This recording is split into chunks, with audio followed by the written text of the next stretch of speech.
have all of you online with us tonight. And like I said, I hope you're doing all right. Let's see. Tonight is the our fourth Tuesday of the month, so we're going to play a little bit and explore a little bit the practice of non-judgmental awareness, which isn't really it's a practice, but it's not really a practice. It's really a way of being, in a sense, that there is this conditioned self, the mind, the conditioned way that we see things and believe and experience things, and then there's the awareness itself, right? The non-judgmental awareness, or pure awareness, or non-dual awareness, unconditioned awareness. These are all different kind of ways of talking about the same thing. It's not a thing, it's simply space. It's the reason you hear my voice right now. So before your mind, before the words that I'm speaking right now, or the experiences that you're having, before they enter into the mind and then kind of get run through the conditioning part of your mind, it's like all these filing cabinets full of information on how to experience things, good, bad, right, wrong. Before that happens, there's a raw experience. There's a vibration of my voice, or there's a raw experience, really, is the way that I kind of experience it in my being. So the practice tonight is really learning to cultivate this non-judgmental awareness. It has many benefits. It has, there's, in a way, there's infinite possibilities when you are in this space of non-judgmental awareness. When you are in the mind and you are in the your conditioned experience, in a judgmental way, for sure, you have very few choices. It's usually right, wrong, good, bad. So you have very few choices. But when you're able to rest in this more unconditioned space, or this non-judgmental awareness or acceptance, there are many possibilities. There's infinite possibilities, millions of possibilities available to you, because you're experiencing everything as this raw experience, right? There's this flow of experiences coming through. There are thoughts that are moving through. There are feelings and sensations in the body that are moving through. There are sounds and visuals of things going on around you. And all of that's phenomena or experience. And if we can begin to have this kind of discernment or differentiation, in a way, where we're resting as awareness, or as the witness, or as the observer, and not get lost in the judging part of it, just experiencing this flow, this raw experience of life, then we have many possibilities in how to move forward, or in which way we're going to move, or how we're going to do things in our lives. Because if we're caught in this is good, this is bad, this is right, this is wrong, again, we have very few choices. And we do that with people all the time. We have certain ideas about people, and then we never let them in, or we never really get to see them in a very unique and raw way. And that's the other thing, is that through unconditioned awareness, or non-judgmental awareness, every experience is a unique experience, because it's new and it's fresh. And so again, when you see things through these goggles, these conditioned kind of judgmental goggles that we have put on, not intentionally, of course, but that we have, then again, we're limited. We're limited on how we see things. In a way, when we are living in a very mind-based, judgmental way, we're kind of living in a bit of a box. Everything is being filtered through our ideas and beliefs and conditioning. So this is a wonderful practice that we do once a month, to just play in this field, if you will, field or space or sky or whatever you want to use as a kind of analogy or image for that.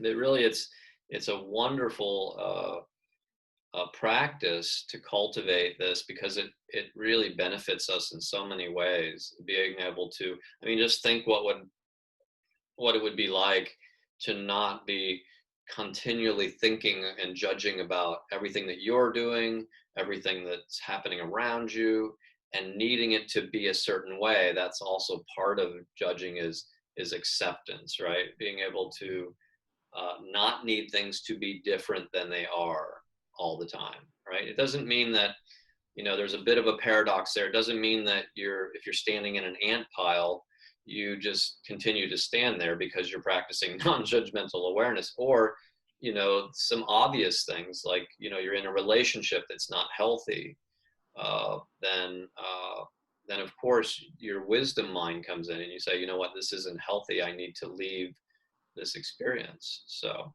there are certainly paradoxes, but certainly in the kind of broader sense, how can we begin to cultivate this practice or this experience of being in a non-judgmental or pure awareness, where we again discern or differentiate things that are moving through. Then we'll have a short practice, what we call natural meditation. In a way, it's the meditation that's not meditation. We're not doing anything really. We're simply being, simply sitting. So you can't do it wrong because there's no right way to do it. So you're doing the same thing you're doing now. You're simply doing your best to rest as awareness, instead of like mindfulness, where we are kind of having we're concentrating on the breath, or we're concentrating on something in the present moment. That's different than what we're doing here, which is just to have this very natural, spacious, open awareness and letting things move through, kind of like resting as the sky and letting, clouds move through, and not needing them to be different, not needing our experiences to be different, not needing to grab on to anything, but also not needing to push anything away. We're really just letting things move. And even when we have judgments, which we will, because it's the nature of this mind of ours, even when we have expectations, we want to control things, we're just noticing that, like, oh, there's a judgment coming through. There's an expectation. There's me trying to control things. That's all part of the mind, right? And so we're just noticing those things. We don't need them to be different, and we're letting them move through and when we're not grabbing onto things, attaching to things, or trying to push things away, things tend to move pretty smoothly through. They come and they go. We don't get stuck in them. When we don't need things to be different, there's a lot more ease. There's a lot more possibilities available. So all right, does that sound good? That's what we're gonna play. And I use that word a lot. You'll hear me use the word play in the field, or play in this practice, because I want you to experience it like that, like a childlike kind of curiosity, because we don't want to get too serious about this, because the mind already gets a little upset that you're telling it that it's not as important as it once thought it was. So when we finally stop judging, what happens? Yeah. Are we enlightened? Are we, do we blow up, or, what happens? Well, I don't, I think, one of the things that John said that's really important is that you don't really ever probably stop judging. It certainly gets less. It's unbelievable. It certainly can. It does get less. Trust me. I mean, after 25 years, it's pretty quiet a lot of the time, but I have my days where and the mind tends to get a little bit more busy and a little bit more judgmental when we're uncomfortable. So that certainly happens when the more, especially if we have emotions that are under the surface that we're not really paying attention to, or something's going on in our lives, that we're not paying attention to. We tend to be a little bit more judgmental. But yeah, I mean, the beginning certainly is about being, being able to be aware of judging. That in itself is a very powerful thing, because before, if you're not aware of the judging that's going on, then you're completely caught in it. Like he said, it's toxic in a way. It's like being in a dream in a sense. It's not even being in control of your own experience, because you're judging before you're even aware that you're judging, right? You're seeing everything through these lenses, and you can't experience life in its purest form and in its raw form, because you're continually, I don't like this. I like this. I don't like this. I want to hold on to this, and because I don't want it to change, which it will. I want to get rid of this because I don't like it, which it won't leave, of course, when you want it to leave. And that's just the nature of life. But yeah, I mean, in the beginning, it's just, that's a miracle in itself, to just be able to see that your mind is judging. That's the discernment that John was talking about. And so then when you begin to cultivate just the seeing, already you're already a lot freer, because you're just watching the judgment move through. And then over time, the mind, it's like a neural pathway. Judging is a neural pathway, right? It's like a habit in the mind. And so when you keep letting go, if you're able to let go of judgments and just say no to that, and move back to the present moment, into pure awareness over and over again, after a while, it kind of, that judging mind begins to dry up a little bit, and the judging thoughts begin to thin out a little bit. So it's certainly the more that you cultivate or practice this, the easier it becomes. But to say that you will never, enlightenment is something that's already here in a way. You don't get confused about enlightenment. Enlightenment is simply being, you're already there, really. It's just that we're really lost in the mind. So any less mind is more enlightenment, in a sense, right? The more that we're able to rest here in the spaciousness of this, in the rawness and the uniqueness of this moment, the more enlightened that we are, So, and enlightenment is, like I said, it's something that's already there. People spend lifetimes searching for it, and then to realize in the end that they were there the whole time. What is it like? Was it Henry Thoreau? Not Henry Thoreau. There were two roads. I took the road less traveled. And Robert Frost. Robert Frost. Yeah. I think, yeah. That's not the poem I'm looking for. It's the one where it says, oh gosh, I hate when that happens. Something, I meet myself for the very first time, or something like that. Anyway, I blew that one. I can't remember. Too many quotes and poems in my head. But anyway, it's like you end up in the same place that you started, but with much more awareness and spaciousness. And so, enlightenment isn't a thing. It's just it's simply, a way of being. And then it comes and goes. One isn't enlightened. One is enlightened all the time, but one isn't attuned to enlightenment all the time. That's something that, and then as you practice more and more and cultivate these things, then you're attuned more of the time. Let's just put it that way. You're attuned to this more skillful way of being more of the time. So, even the Dalai Lama would tell you that he's not, resting in pure awareness all the time or enlightenment. He's human, just like any of us. So I found that a downside to not judging others is that it gives my mind more time to worry about how they are judging me. So, say that one more time.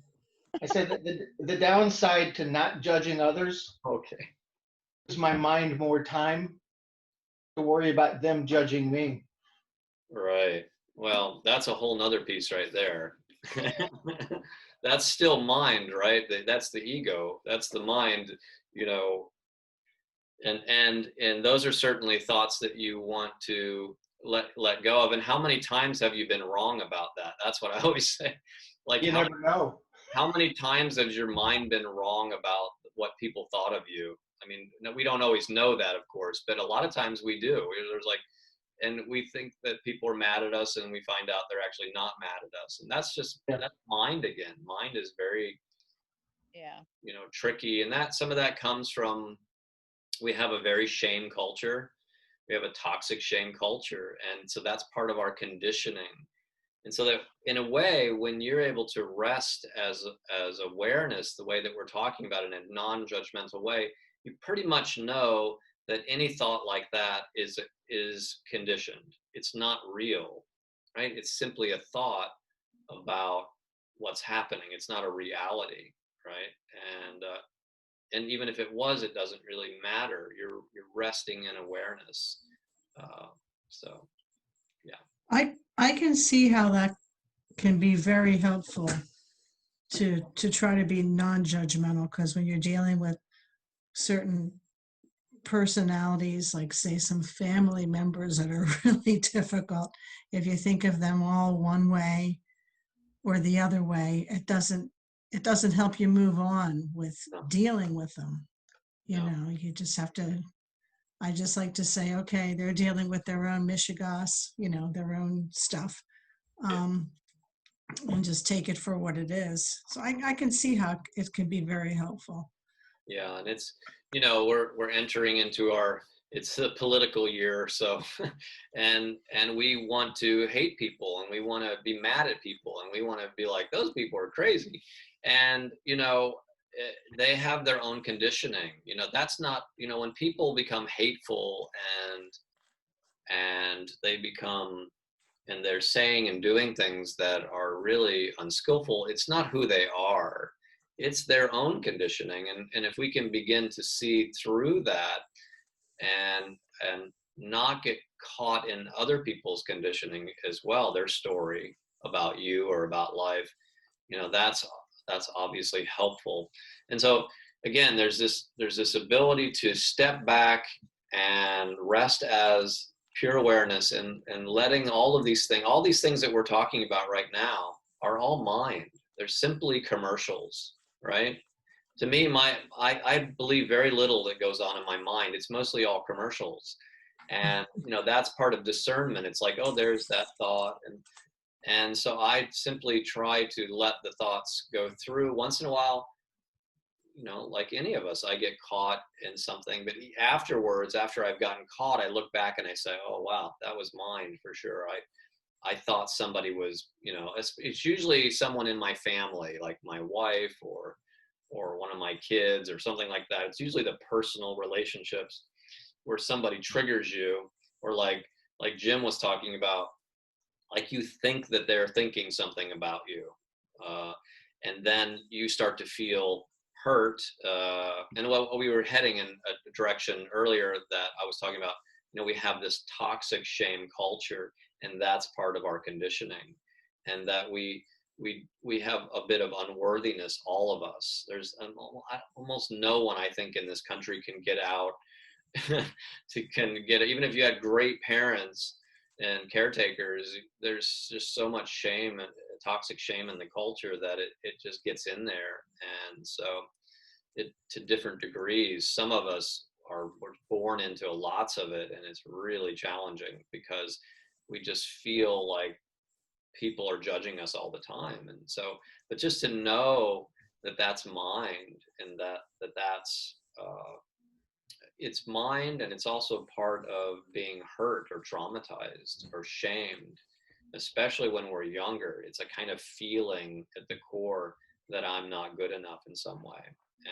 But that's not who you are. That's simply part of that conditioning. Again, we'll add in that feeling can be conditioned too. A feeling of being lonely or being not good enough are certainly conditioned experiences, emotional experiences. So again, we're not trying to get rid of those things, but one of the beautiful things about or non-judgmental awareness is that you're able to sit back from awareness and feel and experience loneliness or unworthiness or shame from this very open, loving space, right? Where it doesn't need to be different in any way.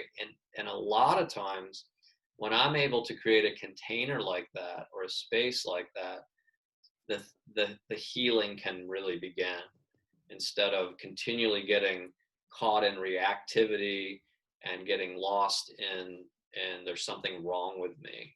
Then I'm able to step back and notice this wave of emotion or wave of experience moving through, and to watch it like a cloud in the sky. And that can be very, very healing, to be able to have that. That's what discernment is, to not be lost in our experiences, to be able to see them and hear them and listen to them and feel them. So yeah, so some good questions.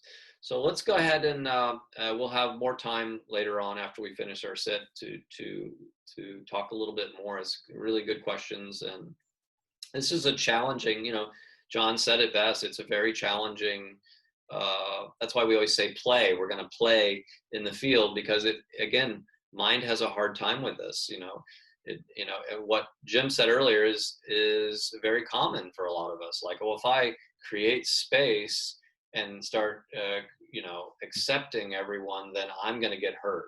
That's, or, I'm going to feel that, like I think what Jim was saying was there's just more space available. There's more, if my mind is judging all the time, then there's a lot of noise going on and there's no time for me to be thinking about what other people are thinking about me. But if you think about that for a moment, is that really true? Is that really an authentic way of being, of wanting to create noise so that I can't experience what's, the experiences that are happening? So if I think somebody is making fun of me or judging me in some way, then I'm holding that. I'm holding that because that's a judgment, right? It's a judgment about a judgment, right? So if I'm sitting here thinking that you guys think what I'm saying right now is stupid or not useful or whatever, the million different things, that's a judgment. That's my mind judging. Whether it's true or not doesn't matter. What's important is that my mind is creating a judgment. And if I can see it, I don't need it to be different, right? I say, oh, there's a judgment, but I don't have to follow it either. That's the really beautiful, another beautiful part of non-judgmental awareness, is that judgment can come up. You can't stop the thoughts, as Rayanne was talking about.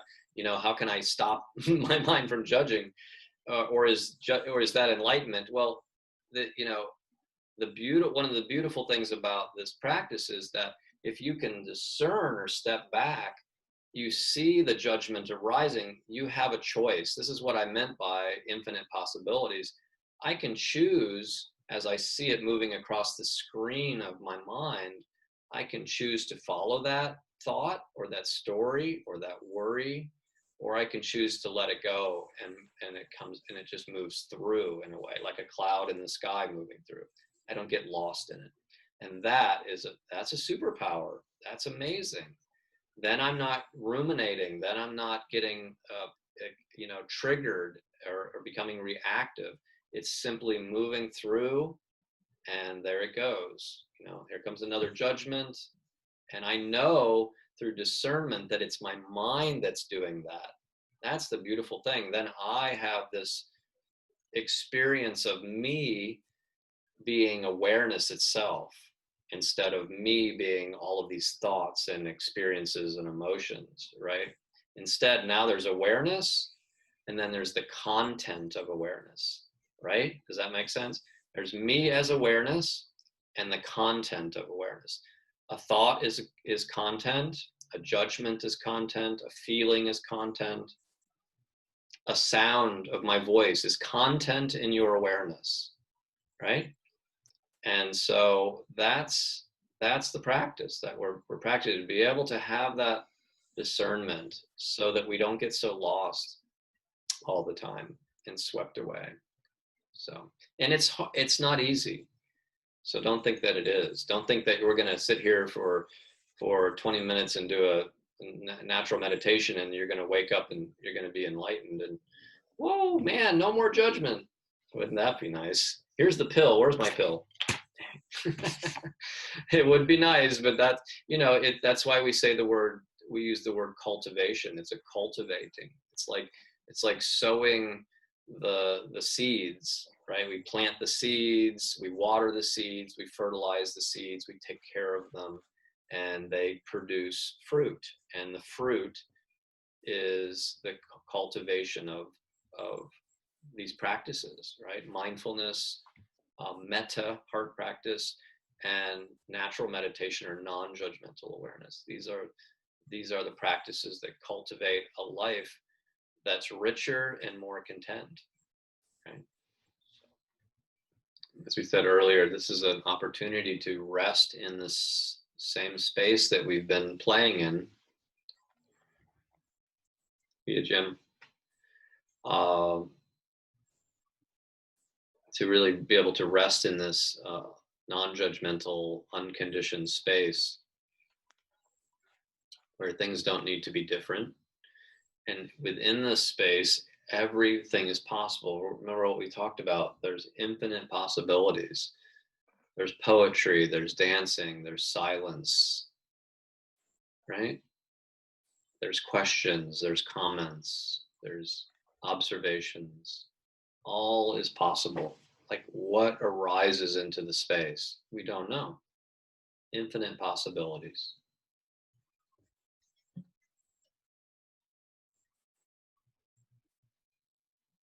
Even if that experience is uncomfortable, because sometimes being in stillness or this space where nothing is happening, especially for us Westerners, can be a very uncomfortable or awkward kind of experience. And so we're noticing that. That's nothing wrong with that. That's simply our experience.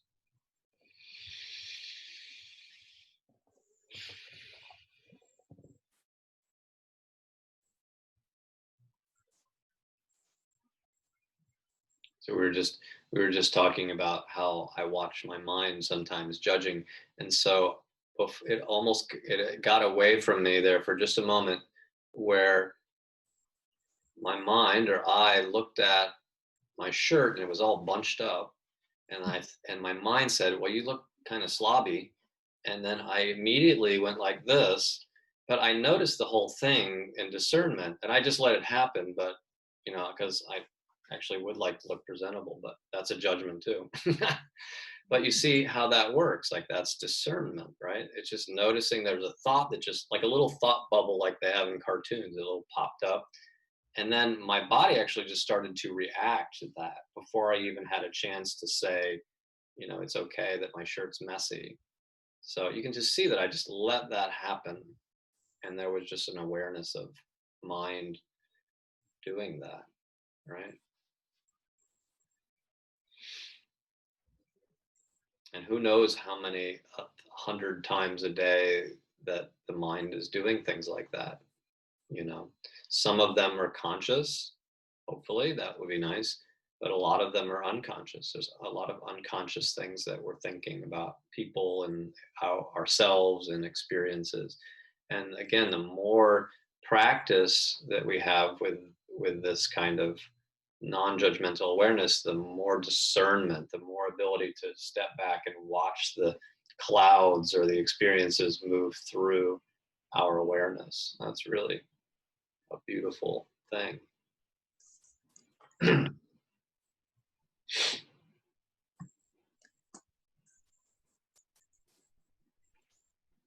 I thought it was interesting. Like it was like my brain was just changing the channels.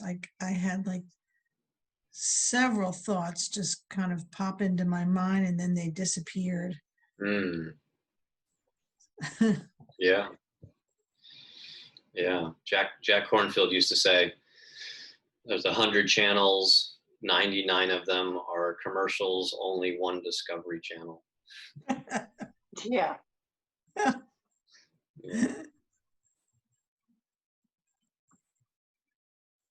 I started off pretty well. I was sitting here just thinking, oh, how pleasant this was, full of bliss, my awareness. And then my awareness noticed that the air conditioner shut off. And after only a couple seconds, I'm thinking, man, it's getting hot in here. And I thought, oh, that's judgmental. Just be with it. And I'm just sitting here, you know, trying not to pay attention to that. But you could feel the beads of sweat starting under your armpits. Yeah. You know, it's like, okay, do I ignore this, or do I just, you know, not just be aware of it, or just ignore it completely? I wasn't really sure. Well, and a big part of it is acceptance. A big part of non-judgmental awareness is acceptance. Is this, for me? It feels like this. Like, instead of this, you know, I'm driving, I'm holding on, I'm controlling things. It's more like a letting go. You know, it's like just letting go of something. And okay, the air conditioning, there was like a lot of thoughts in that whole process. There was the thought of I'm blissful. So there's I in their minds, like, oh yay, I like this, I must be doing it right. You know. And then all of a sudden something shifts, because that's the nature of the universe, is that everything changes. There's no way around that. And so it's like this all the time for us, is that we have these three things going on all the time, either pleasant, unpleasant, or neutral. That's pretty much our whole life. And it's not to get caught in any of those, but just to know that this is how it's kind of moving. So I'm feeling blissful. The mind says, wow, I really like this. I hope it, and somewhere probably, I hope it stays like this. And then the air shuts off, and then it's like, hey, I don't like that. And here's all the things that could happen. I could start sweating. Maybe people will see it, you know, and so there's this just like a waterfall in a way of judgments, and that's all just happening. Those are all happening by themselves in a way. That's the beautiful part, is that you know, in discernment, it's like it's just one little bubble after another, and as long as I don't get lost in it, you know, I can stay in that as awareness and just notice it. It's okay. It's all perfectly okay. There's nothing wrong with that. And that in itself, that you saw that is a very powerful thing. We don't want to underestimate the power of discernment and awareness. You know, awareness aware of itself. That's a pretty powerful thing. And over time, that it just becomes more powerful. And it gives us more choices. You know, without awareness, we don't have a lot of choices. You know, it's hard to make changes in our life or have choices when we're swept away unconsciously all the time by reactions and things.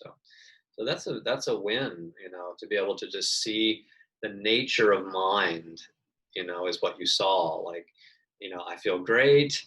I like this. I don't want it to change. Oh, this is not going well. Things are happening now that aren't well. What happened to my bliss? You know, and it's just like, it's kind of funny. It's like, this is the playing in the field. It's like, what? And the mind is doing this little up and down kind of thing, you know. But really, it's about letting go. It's about being able to let go over and over and over and over again, and not needing things to be different. That creates that, you know, that capacity, right? Yeah. What's the word I was going to use? Cultivate, right? That helps us to cultivate. You know, like sowing the seeds, right? Planting the seeds and cultivating. Yeah, it takes time. The mind is very strong, in case you hadn't noticed. It's been years doing this, and it's, you know, this fact that we can sit here in this very unique way and watch like that is just amazing. It's such a gift. We should really just be bowing to ourselves that we can sit for 20, 30 minutes like that. It's really amazing. I had something similar happen. I had put the fan on, and then all of a sudden I'm thinking, I'm getting cold, and I'm not comfortable, but I don't want to get up because I'm trying to be mindful and just trying to accept, but I realized I had a scarf on the chair, and I decided, okay, I'm going to make myself warmer. But, it was like trying to balance it. I want to be comfortable, and I don't want to focus on this air on me, but I want to be comfortable. I love that. I love the way you said that. That's right. I'm trying to be balanced. Self-care. It's not like you standing in the ant pile, right? Right. There's a balance in there, and it's a good segue to this is a quote by not Mary Oliver. That's a different one. This is a quote by Dorothy Hunt, who's a really wonderful poet and teacher. She says, "Do you think peace requires an end to war or tigers eating only vegetables? Does peace require an absence from your boss, your spouse, yourself? Do you think peace will come some other place than here, some other time than now, in some other heart than yours? Peace is this moment without judgment. That is all. This moment in the heart space where everything that is welcome. Peace is this moment without thinking that it should be some other way, that you should feel some other thing, that your life should unfold according to your plans. Peace is this moment without judgment. This moment in the heart space where everything that is welcome." Wow. Yeah. Wow. Right. And yet it's like, wow. And yet it's very simple. It's so simple that it's hard. It's really just this, whoa, oh, right. It's like a reminder in a way that, oh, I don't have to be trying and doing so much work to get to where I think I need to be. It's like a pausing or a stop, like retreat means to actually stop. In the retreat, in the sense I go on retreat, it really means to stop and to pause and like, whoa, let me just land in this moment where things don't need to be different, where things aren't required to be a certain way, the air conditioning, the fan. And it would be perfectly, not that anything isn't okay or not okay in the space of non-judgmental awareness, but it would be perfectly okay to go get a sweater, right? It's that balance, like, that can I, if I'm constantly needing things to be different, to be comfortable, then there's a problem. I mean, it's not a problem, but it's certainly it's just going to get worse. And we're never going to be completely satisfied or happy because we're always needing things to be different. So that's where that balance comes in. Can I actually sit here and open to this, and this, and this, and this? But maybe that's a bit too much. And, my leg's going to sleep. And there's a part of me that says, well, Michael says I should just, open to it, but yet I'm in pain. No, there's wisdom also. There's kindness that has to come into, that's part of our conditioned self, is to have kindness and self-care. So yeah, balance is just such a perfect word for that. So I had a funny experience during our meditation because I was sitting outside. So I I decided to just keep my eyes open a little bit longer at the beginning and watch the bees and the butterflies eating the clover. Mm.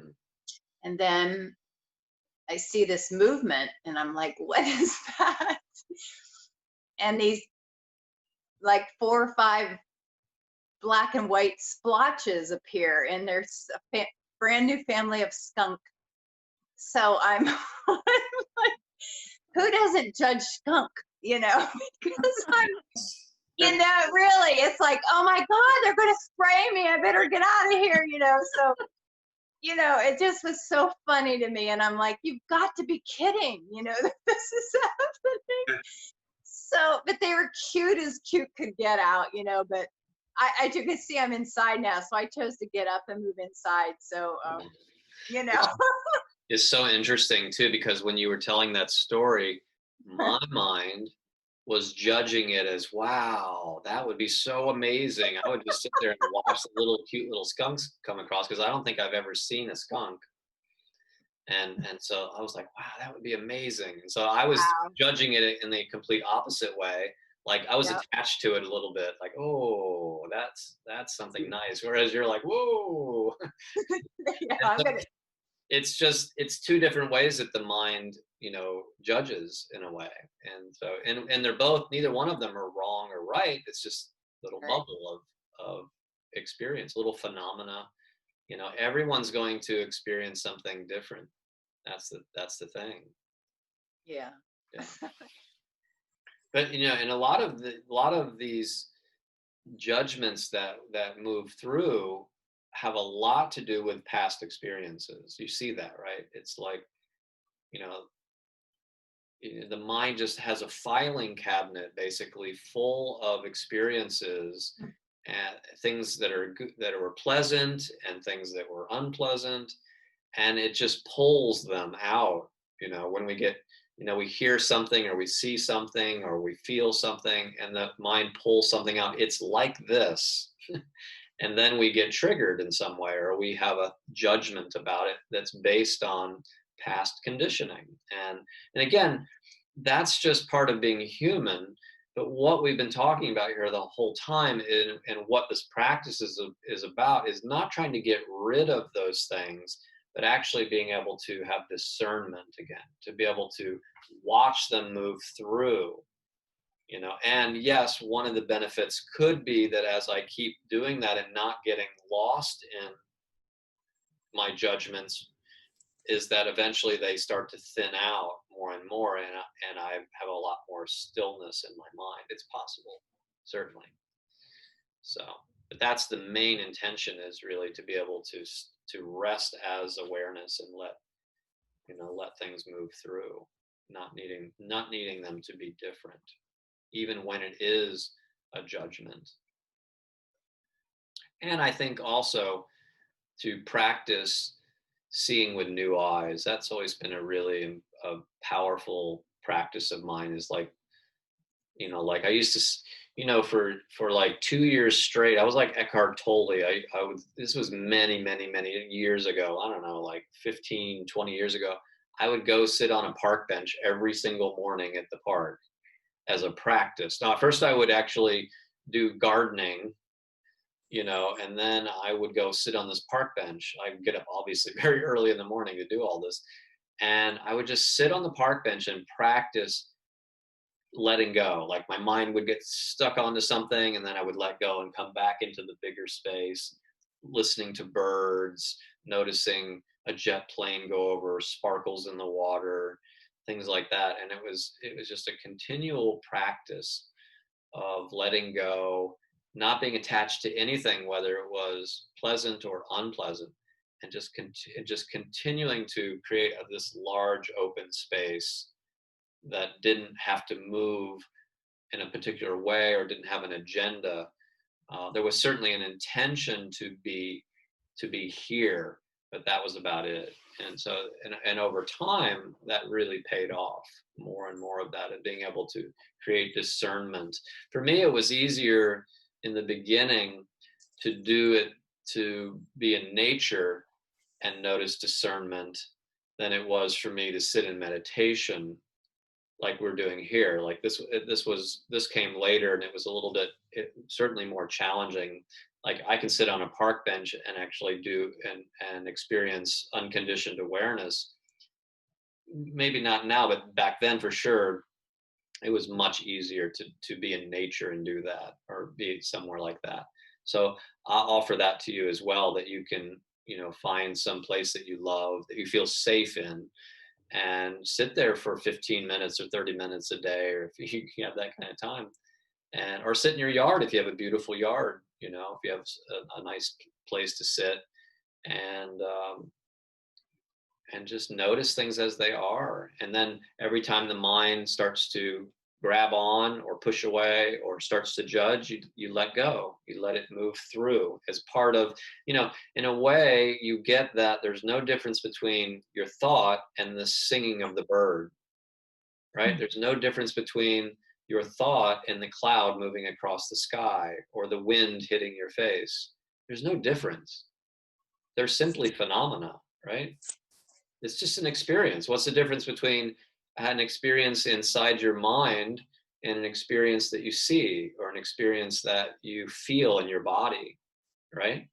Or the breeze blowing on your face? They're all just experiences, right? And if you can start to understand that, then you're not taking everything so personally, and you're not lost in the phenomena itself, right? You're not lost in reaction. So does that make sense? All right. Well, again, Okay. be safe, and thank you so much. And I hope to see you again. Thank you. Thank you. Thank you all. Thank you. Take care. Thanks.